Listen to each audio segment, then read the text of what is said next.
जीवनमा सबैभन्दा ठुलो कुरा के भन्दाखेरि तपाईँ आफूले आफूलाई के भन्नुहुन्छ त्यो सबैभन्दा ठुलो कुरा हो।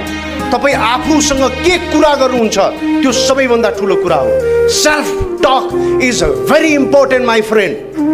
तपाईँ आफूसँग के कुरा गर्नुहुन्छ, समाजले, देशले, अरू मानिसले, छिमेकीले तपाईँको बारेमा के कुरा गर्छ त्यो गौण माइने हो।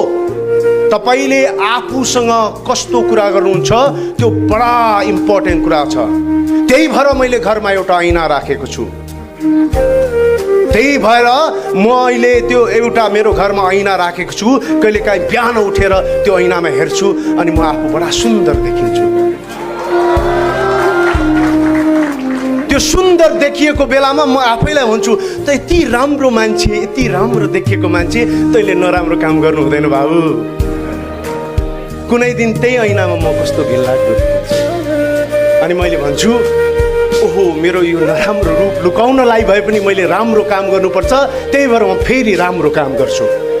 त्यसकारण म तपाईँहरूलाई आज भन्न चाहन्छु तपाईँ आफ्नो बारेमा के बोल्नुहुन्छ त्यो बडा मायने राख्छ।